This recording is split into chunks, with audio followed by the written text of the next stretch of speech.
All right, I got the thumbs up. That must mean it's time to start. Hey, somebody go ring the dinner bell. Let them know. Hey, Mike, grab your donut and come to Bible study. Let's go. Hustle them people into Bible study. It's time.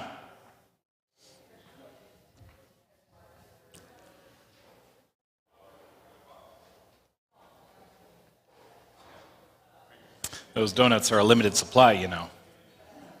If you volunteered at the event on Friday morning, you got first pick. But we only had exactly 12 left over, so Mike got one of those coveted. Ding, ding, ding, ding, ding, ding, ding. Soup's on. That's right. You should bring a bell, and then you could just do it. They're going to be less mad at you. You're nice looking. You know, at some churches of a different tradition than ours, people just bring in their own instruments. People walking with like tambourines and stuff. Oh, yeah. Oh, yeah. Well, you know, so your typical Lutheran is a little bit rhythmically impaired. You know, they like clapping on the 1 and the 3, if they make it on anything at all. Yeah. And they have shoulder problems too, you know, I can tell because they never raise their hands.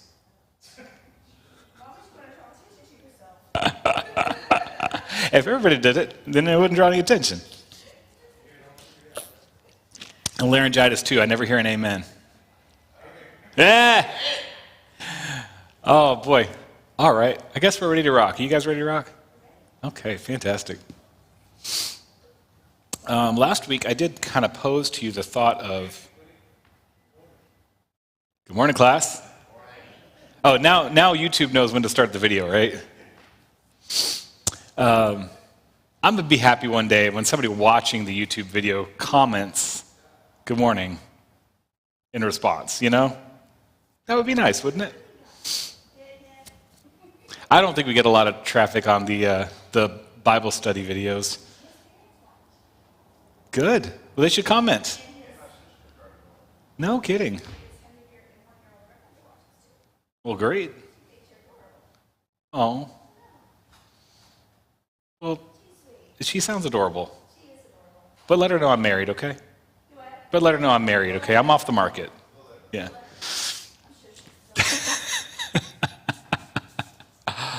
Oh, boy. Okay, so we are studying Genesis, but last week I did kind of ask y'all to think about, and you don't have to give me an answer right now, if we want to do the whole book, or if we want to kind of wrap it up in the next few weeks.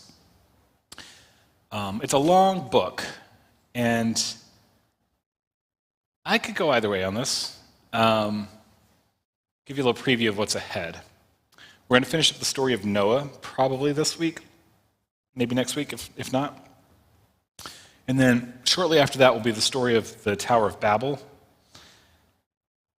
And once you get through that, you're basically at Abraham. Technically Abram, he's not Abraham yet. And then Abraham has a pretty extensive story. And then you get Isaac, who doesn't have as long of a story, except that he's the father of Jacob and Esau, so you get quite a bit of Jacob. And then Jacob has his name amended to be Israel, and he has a dozen-ish kids. You may have heard of them. The fathers of the tribes of Israel, right? And we get their story a bit, which includes Joseph and the events that lead Israel into Egypt. So that'll be like 38 chapters worth of story if we continue on. I'm cool, but I am offering you guys an off-ramp if you want to change a pace. So you don't have to tell me now, but I do need to make a decision in the next couple weeks. So be thinking about it, okay? I don't have to be the benevolent dictator of this. We can all have our voices heard. All right. On to the topic at hand, which is Genesis. Anybody remember what Genesis means?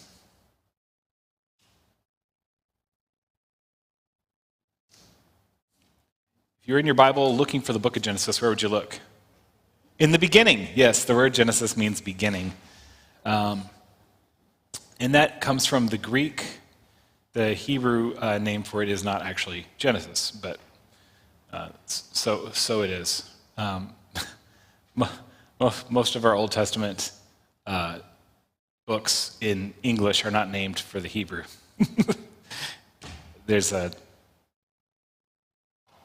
There's a historical reason for that, but it's not pertinent to our class today. But yeah, the word Genesis means beginning. And you could ask, the beginning of what? And if you said the beginning of the Bible, that's okay. Although, it's important to remember, when we think about these historical questions, that the Bible was not written in one go, right? This isn't like, one guy sat down and decided to write Genesis through Revelation, or even Genesis through Isaiah, or Genesis through Psalms. These books are collections of books. Your Bible, while it is bound as a single book, it is more properly understood as an anthology, right? An anthology is a collection of books or stories, right? Genesis is the first in the way that we organize the Bible, it is the first book in the anthology. And it is part of a 5-book set, right? Which in Jesus' day would have been referred to as the Torah, or in our day we sometimes call it the Pentateuch. You know what Pentateuch means? The 5 books, yeah, the 5 books. Oftentimes, the authorship is ascribed to Moses, and perhaps, although probably not all of it, because he does die before the Pentateuch is over, and there's still more story to go. So it's unlikely that Moses penned everything himself personally, but it doesn't really matter. I think part of the reason why those 5 books are ascribed to Moses as the author is because within those 5 books we receive the law of Moses. And when ancient Hebrews were talking about their Bible, if they were talking about the law, they would sometimes talk about the books of Moses, right? Or Moses was sort of like the face of the law. And we still kind of carry that forward to this day, right? If you think about when Jesus is on the Mount of Transfiguration, 2 figures appear with him, right? Do you remember who it is? Moses and Elijah. And why those 2 in particular? Well, yeah, they had face-to-face encounters with God on a mountain. And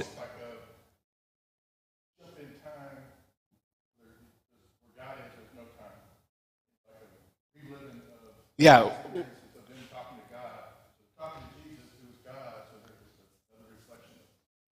Yeah.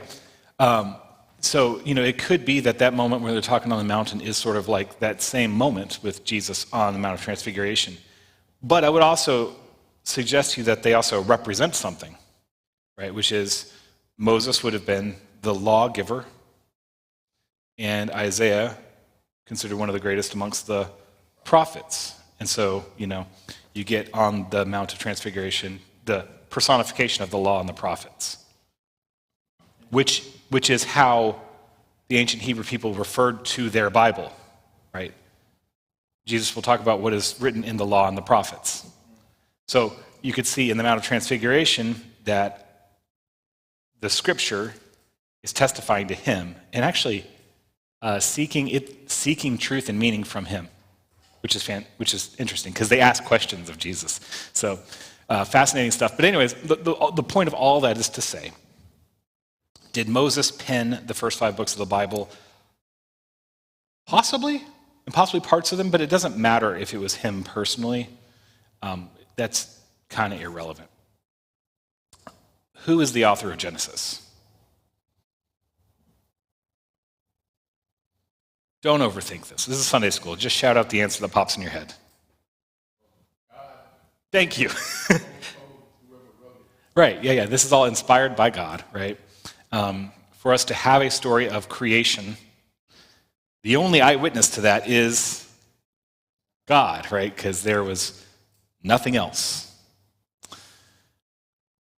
All right, so the beginning of what? The beginning of the Bible? Yes.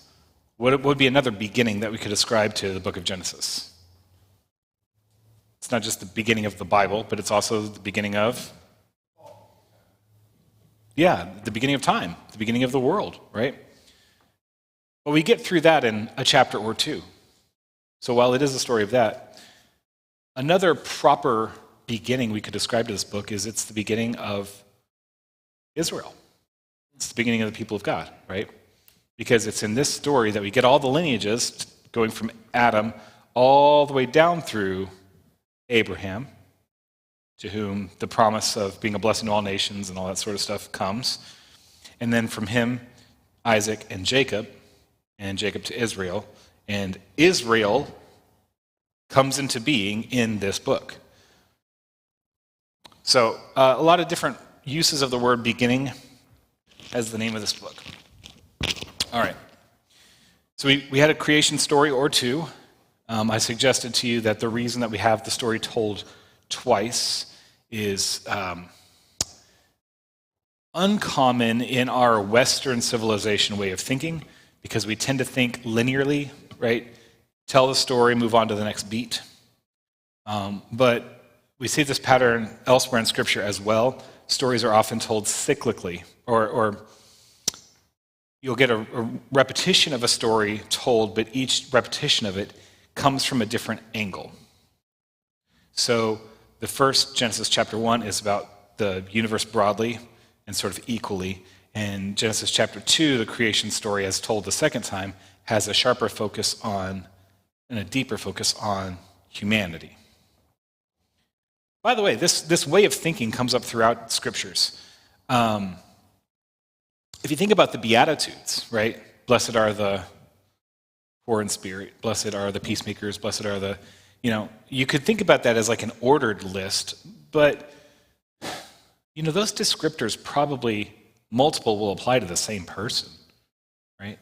I mean, the meek and peacemakers might often be the same people. And they also might be the kind of people that hunger and thirst for righteousness, right?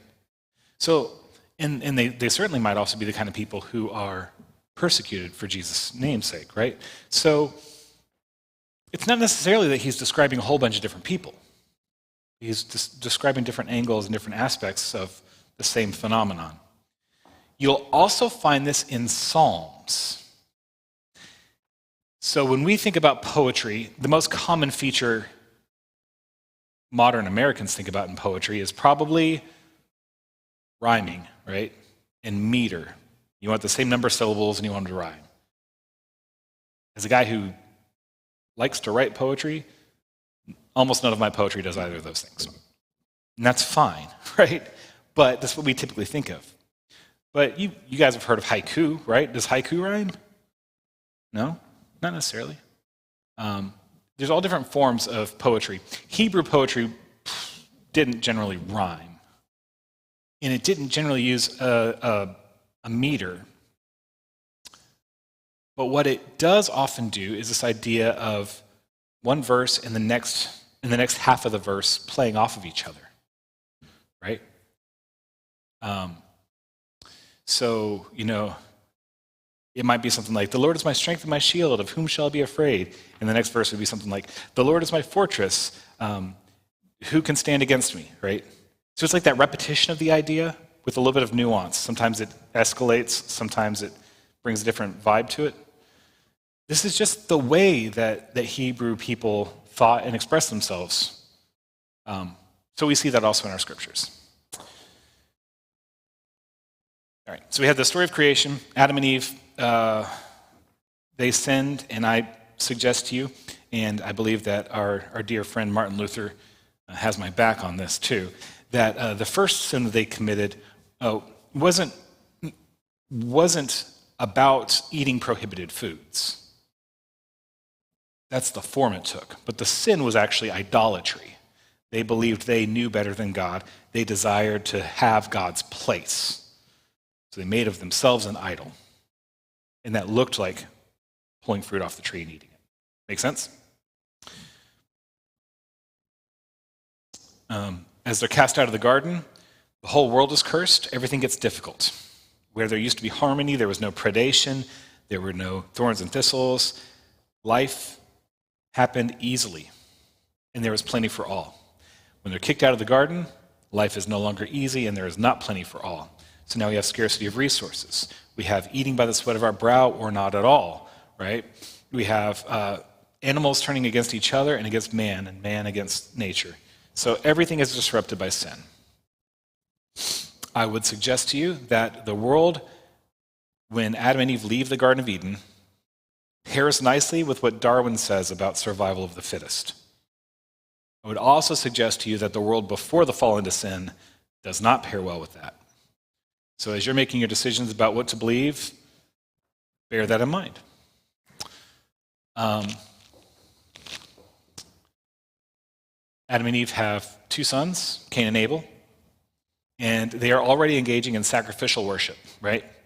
That's what the big argument's over.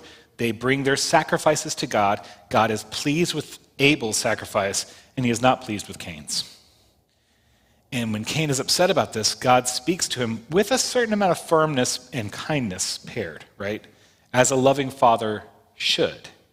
He says, and I paraphrase, buddy, you know this isn't your best. And if you keep going this way, it's going to hurt you in the long run, buddy. God's on a knee right now, looking him in the eyes, you know. But you can go fix your heart, fix your attitude, fix your conduct. Otherwise, it's not going to go well for you. Yeah. All right, kiddo. You know? I mean, you know, when you read the language, it might feel stronger than that, but I think as I've depicted it, it's not far from how the interaction actually happened. But as so often happens with strong-headed kids, rather than going and fixing himself, Cain blames somebody else, and he takes it out on them, right? So rather than going and offering a proper sacrifice and getting his priorities right so that he doesn't fall into the same sin that his parents fell into, that cursed the world, right? Claiming for themselves the best, or claiming for themselves what belonged to God. So rather than repenting, which is what God was doing, was calling him to repentance, rather than repenting, he goes out and just says, well, if Abel's favorite, I'll take care of that real easy. He kills his brother. God finds out, and there is a curse placed upon Cain, but along with that is God's promise of protection of Cain. And this should not be overlooked, because Cain is such a mythological figure in people's minds. They think about how God cursed Cain, and all of Cain's descendants are cursed. And, you know, I mean, maybe, but like the mark of Cain that, you know, horror movies would like to point at as this terrible, you know, demonic thing.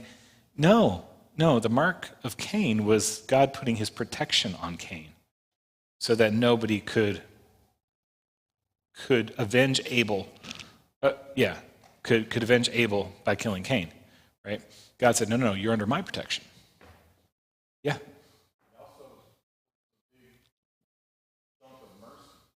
Absolutely.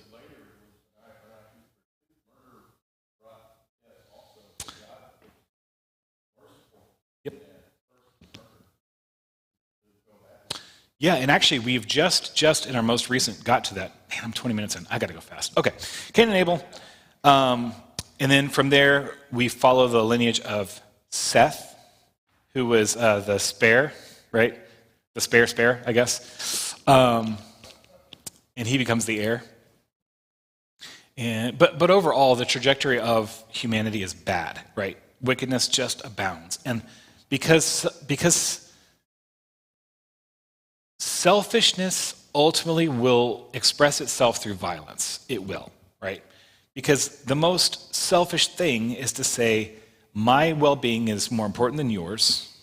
My health is more important than yours. My life is more important than yours. So as wickedness increases, and wickedness and selfishness are indistinguishable, okay?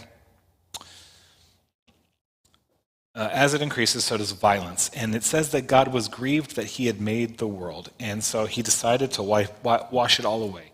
And when he washes it all away, he doesn't just assassinate the humans, right? Because he could just, in a targeted way, kill the people and leave the animals. But he doesn't do that. And I think it's important that we recognize that part of what's being shown to us here, I believe, is that sin isn't just a problem for humans. Now, I don't hold animals morally accountable for what they do. An animal's an animal, right? But when a lion tears into a gazelle, and that's kind of repulsive to us, it should be, right?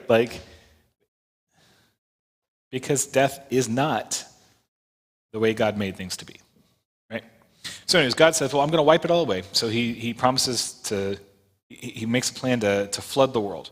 But he does recognize that Noah is a righteous man in his generation. And so he instructs Noah to build a boat. You're not going to call me on this? No. He instructs Noah to build a box, an ark, right? Three levels high or deep, however you want to think about it. And watertight,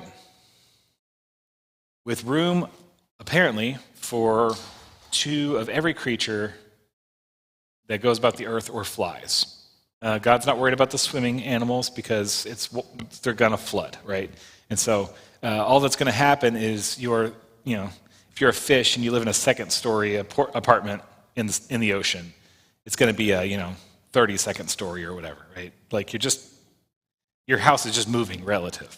But all the land animals and air creatures are brought to Noah, and he ushers them onto the ark in pairs, and 7 pairs of the clean animals.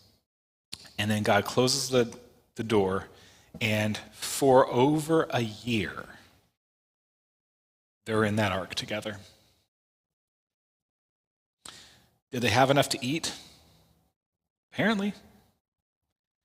Did the lions eat the lambs? Apparently not. They ate the unicorns? They didn't, but they did just not, because, they're teething, so they had a gnaw on the horns, and that's why it's just horses now.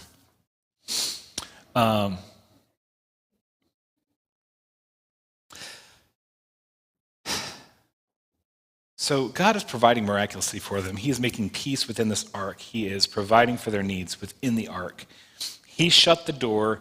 Noah can't leave until God says it's time, right? 40 days and 40 nights, the waters come up and down, and everything gets covered all the way to above the mountaintops, and eventually the ark comes to rest on Mount Ararat, and they still have to wait as the waters recede and recede. He tests with a raven? It's a raven, right? Yeah. He tests with the raven, but the raven, rather than coming back to him, he raps at the window of Noah's ark, never comes in, and when Noah asks, are you coming home, the raven says, nevermore.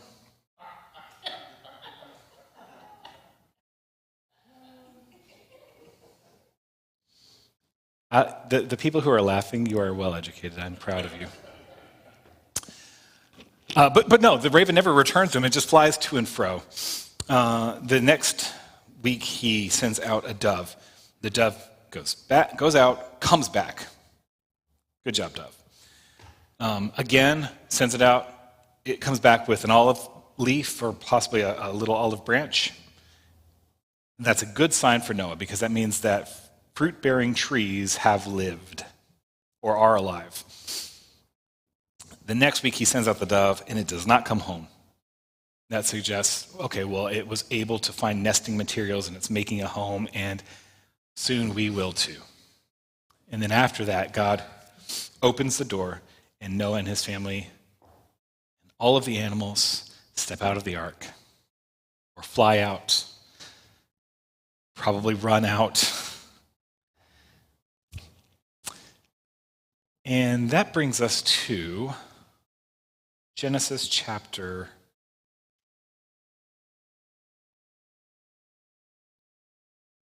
8.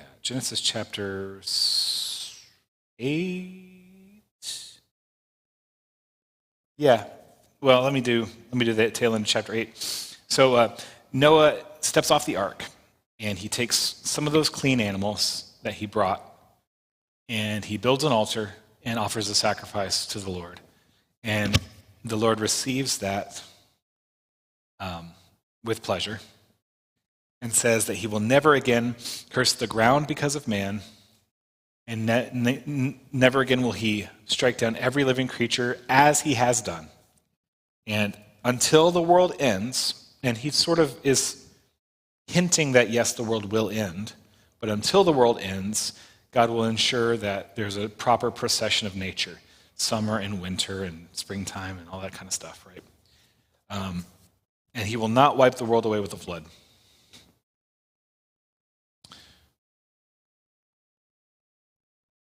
One more thing, I guess, to mention before we leave. As Christians, looking back at this story, we do see, and again, when I use words like metaphor and symbol, I don't mean to suggest that these stories weren't true and didn't actually historically happen. Right? I do believe that this historically happened. But also, things can have symbolic value even if they really happened. Right? And so, as we look back on the ark, we see in it perhaps a picture of the church. Right? It is, at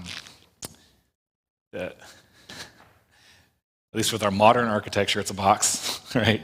But it's the place that God draws in those that he will save. He brings them, right? Keeps them safe as the floodwaters rise. And we will also point at the rising flood as being a figure for baptism too, right? As God washes away what is sinful and what is righteous is allowed to survive. So the ark of the church, we've been brought here by God, and it is for the salvation of those whom God has chosen. All right, chapter 9. We covered this a little bit, so I'm going to just skim through this quickly. God blessed Noah and his sons. Be fruitful, multiply. The fear of you and the dread of you shall be upon all the animals. So now, rather than all the animals being drawn to Noah and his family, animals will flee them, right? Animals will be in mortal fear of them, and they will be in opposition. Verse 3, every moving thing that lives shall be food for you. As I gave you green plants, I give you everything. But you shall not eat flesh with its life, that is, its blood. So here we get for the first time the permission for man to eat meat. That suggests to you that way back, Abel, being a shepherd, probably wasn't eating the sheep or whatever the flock was, right? Maybe he was getting milk from it, maybe it was sheep, maybe wool, that sort of thing. But so the only killing of the animal would have been the sacrificing it to God. But now God says, no, it's okay for you to eat the meat as well. And what kind of animal is prohibited? None. Yeah, they're all fair game. God simply says, just make sure that it doesn't have any blood in it before you eat it, right? Well, that's not a problem, right? Because no, this matters because people get this wrong, and I care about steak. Listen, if you eat a rare steak, that red stuff is not blood. All right? The blood has already been drained out of the animal back at the butchering process. It is perfectly fine by this prohibition to eat a rare steak. Probably medium rare is preferred because, but if you're cooking me a steak, medium rare is preferred. But, I'm sorry, medium rare. That's right, yeah. And then if you have to reheat it, it's not too dry, because it'll get more like medium. It's fine.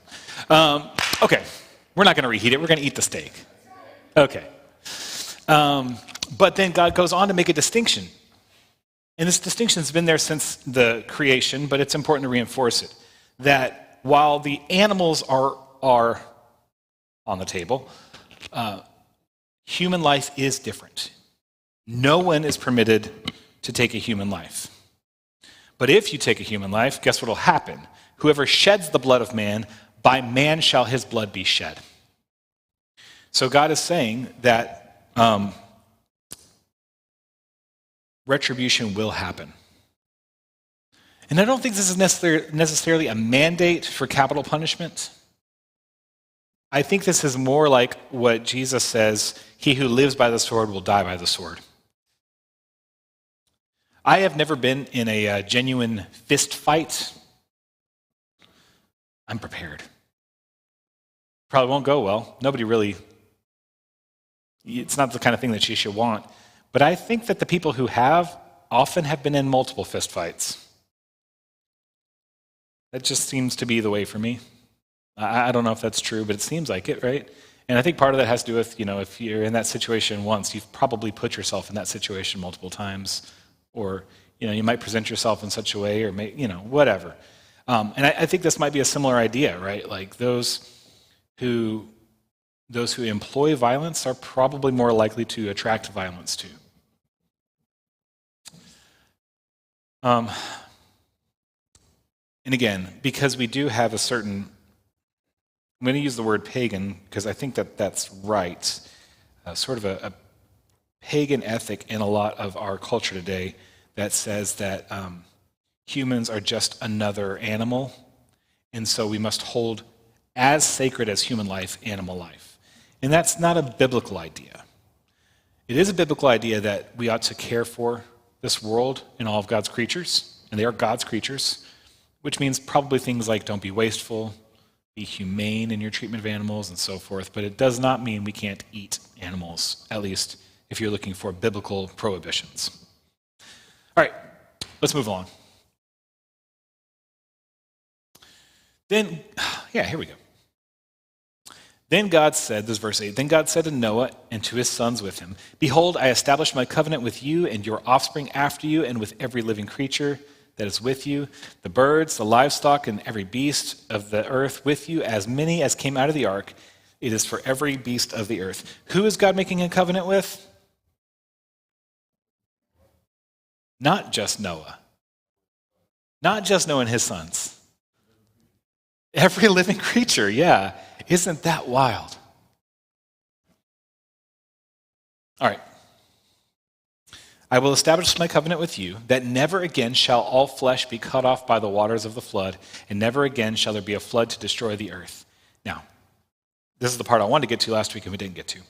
And God said, this is the sign of the covenant that I make between me and you and every living creature that is with you for all generations. I have set my bow in the cloud, and it shall be a sign of the covenant between me and the earth. And when I bring clouds over the earth and the bow is seen in the clouds, I will remember my covenant that is between me and you and every living creature of all flesh, and the waters shall never again become a flood to destroy all flesh. When the bow is in the clouds, I will see it and remember the everlasting covenant between God and every living creature of all flesh that is on the earth. God said to Noah, this is the sign of the covenant that I have established between me and all flesh that is on the earth. Okay, before we talk about the bow, which we will briefly, in just a moment, I want to briefly cover this. Covenants can take multiple forms, and this is an interesting one because covenants are often mutual. Covenant is not that different from contract, if you want a kind of modern day analog. And as with most contracts, most covenants require something of both parties, right? As long as you uphold this, then I will do this. And if I do not do this, but you did your part, here are the penalties. And if you don't do your part, then I can withhold the thing that I'm promising, right? So we have, the contract binds us both, right? That's how it works, you know? If you're going to have a contractor do work on your house, you're going to agree, I will pay you if you do this work. If you don't do this work, I will not pay you. Make sense? This covenant that God makes is one-sided. What does God demand of his creation in this covenant? Nothing. He doesn't say, as long as you behave yourselves, I will never wipe out the world with a flood again. The weight of this covenant is only on God's shoulders. He simply says, I will never do this again. Doesn't matter what they do.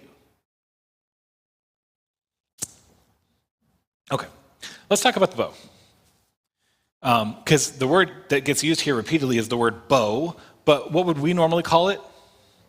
A rainbow, right? The word bow that God is using here repeatedly is literally the same word as the weapon of war used for firing arrows, this, right? God is saying, I am putting my weapon down. I don't know if you've ever been in a castle. I've never been in a castle, but I've seen plenty in the movies. And oftentimes, in the movies, mounted on the wall in the castle will be like some swords or something, right? Or if you've ever been to a professional basketball stadium, you might look around and see these jerseys and numbers hanging up, right? Why? We're not going to have another number 23 for the Chicago Bulls, right? It's hanging up on display as a promise to never use it again, right?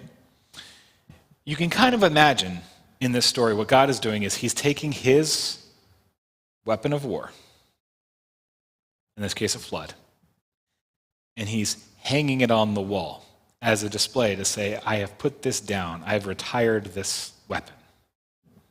Yeah?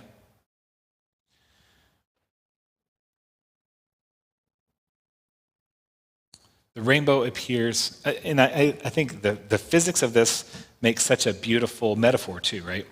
When do you see a rainbow? What's that?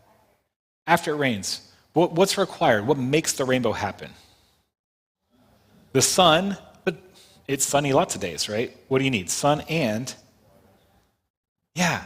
So you have to have a gloomy sky where the light shines through it.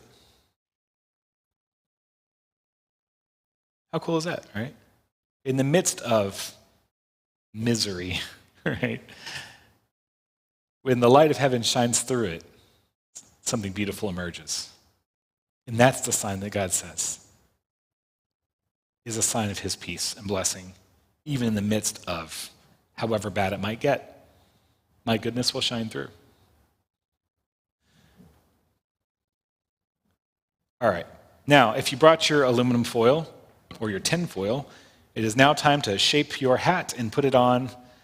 We're going to get into Pastor Mike's curious but unsupported theory. Are you ready? What comes next has nothing to do with salvation. If you disagree with any of this, it's fine. But I do kind of wonder. When we talked about the creation of the world, it talks about waters above and waters below. And rain was never mentioned until the story of the flood, right? No, I haven't made any claims about what that means. I'm just saying these are facts from the text. We all agree? Okay. So if there were waters above, and that meant something different than just clouds,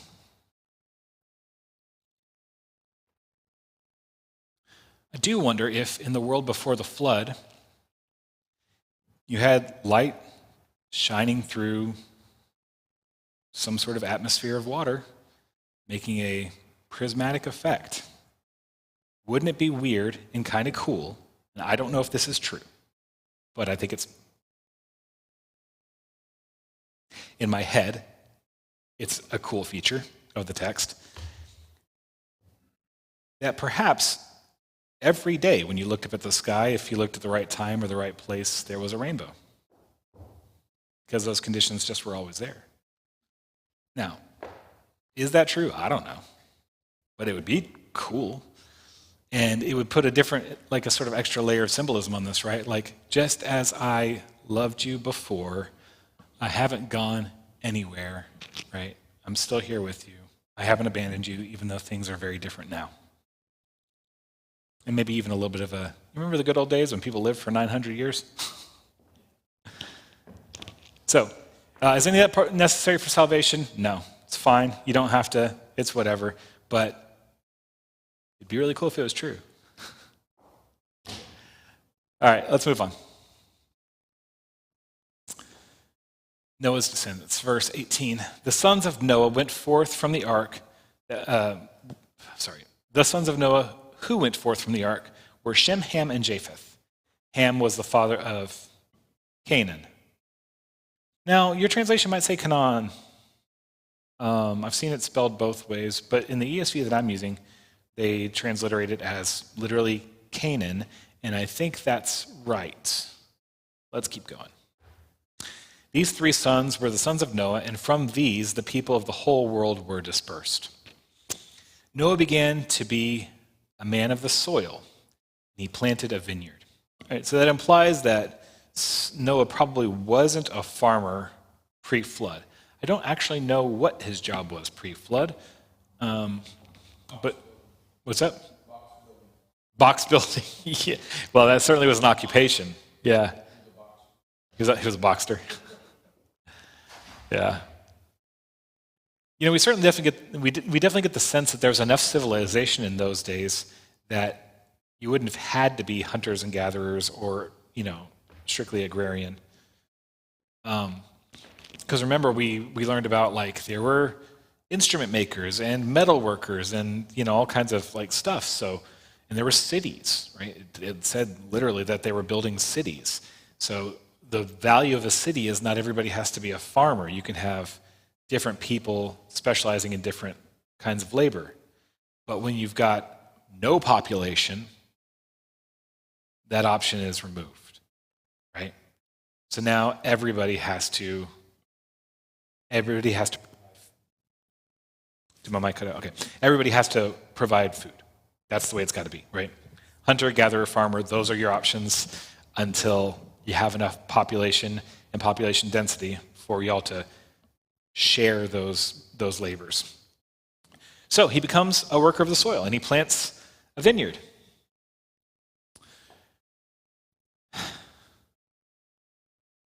Verse 21, he drank of the wine and became drunk and lay uncovered in his tent.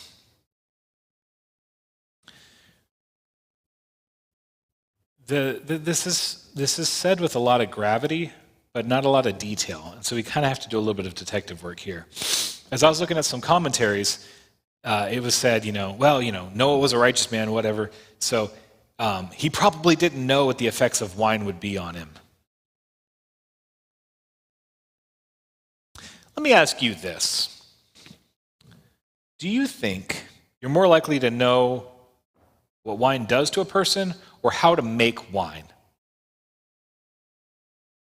How many of y'all know how to make wine right now? You could just do it. Okay. How many of y'all know what wine does to a person? Are you kidding me right now? Yes, thank you. Thank you. We all know the effects of alcohol on people, right?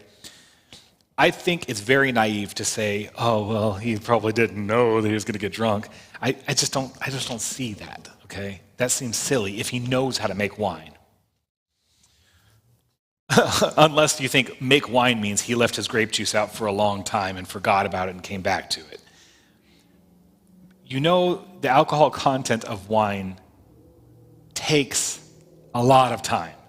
And if it was just like a week old, he wouldn't get drunk off of that. Wine, it would just be nasty. Wine takes time and care, okay? So I don't find any plausible idea that he doesn't know that wine gets you drunk. But he's a righteous man. How do we reconcile those things?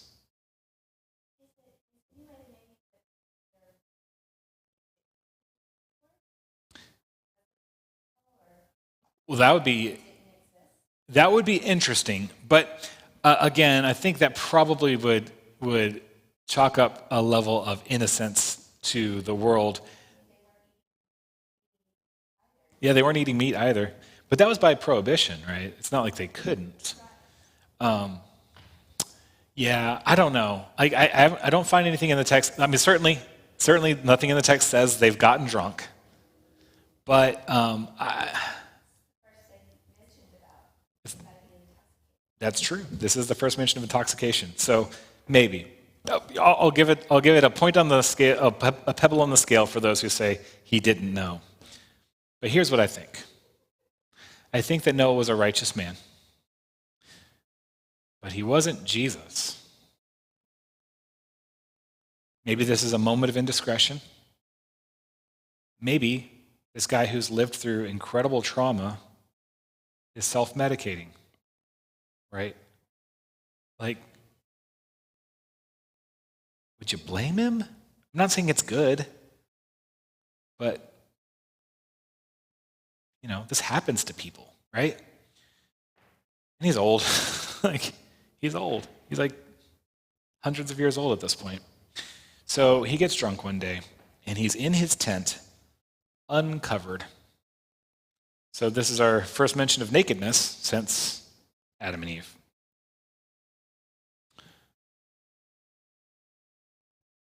So far, this doesn't seem like it has to be a big deal. But sometimes these Old Testament stories are told very succinctly, so we gotta read with care. And Ham, the father of Canaan, saw the nakedness of his father and told his two brothers outside. Then Shem and Japheth took a garment, laid it on both their shoulders, and walked backwards and covered the nakedness of their father. Their faces were turned backwards. They did not see their father's nakedness.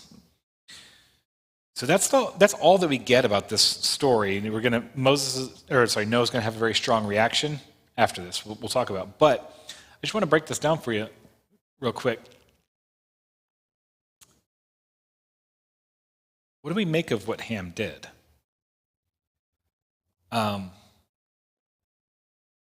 So Ham's already married.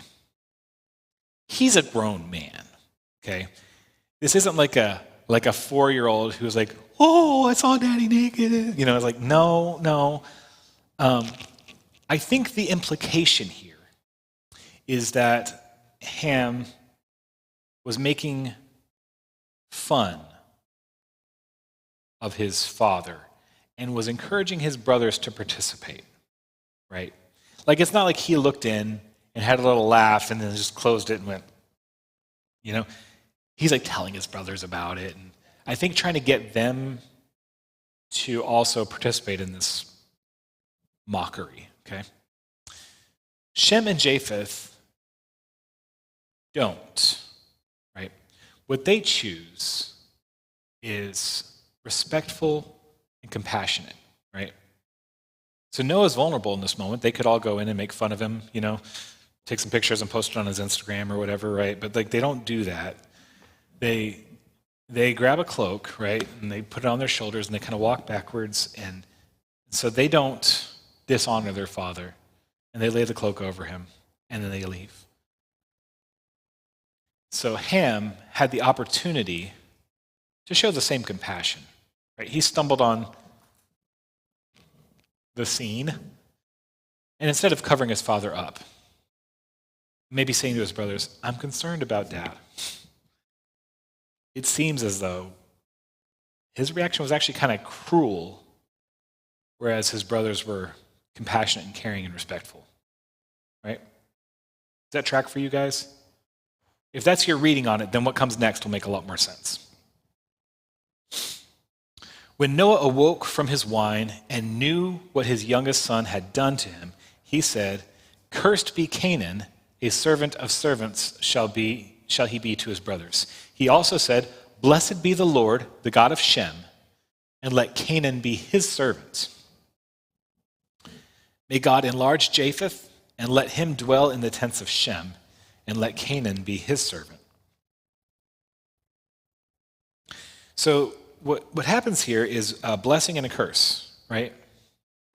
So Noah offers a blessing for Shem in particular and Japheth as well, right?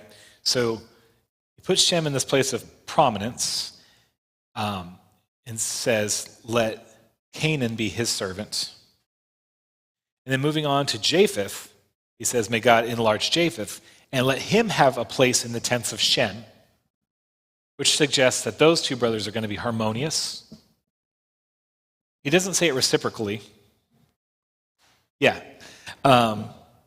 So it does seem like maybe Shem would be hosting Japheth, which to me seems like he's in the place of highest prominence. But Ham, Canaan, will be the servant of both.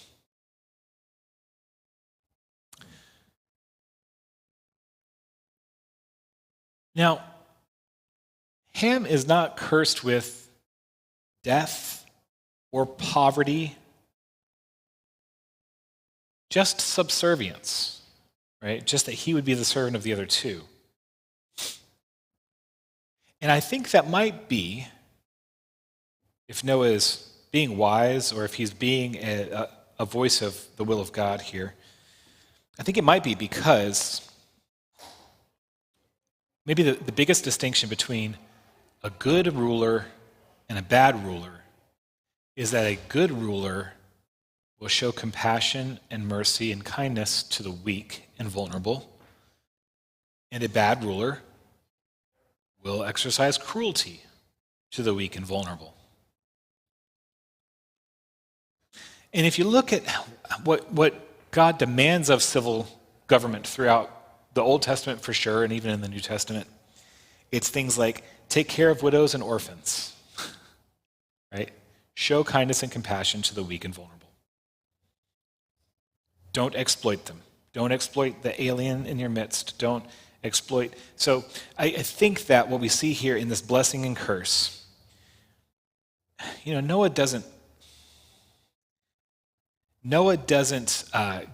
go nuclear on Ham and Canaan, his son, but rather he just says, you're not the one who should be in charge. You'll have to serve your brothers. What's that? He humbles them. After the flood, Noah lived 350 years. All of the days of Noah were 950 years, and he died. It's a pretty good run. Right? Yeah. Now, when you read Canaan, it is exactly what you're thinking. Canaan, right? And we'll see that when we get into the next chapter, which we'll do next week. We'll probably get through chapter 10 really fast because it's mostly just genealogy. We'll point out a few things, and then we'll get into the Tower of Babel as well. I think we'll probably cover Tower of Babel in its entirety next week too. We'll see how it goes and how long I ramble before getting into the new content. Well, thank you for joining us for class today. And we have church coming up in about 6 minutes and 24 seconds. So hustle on back.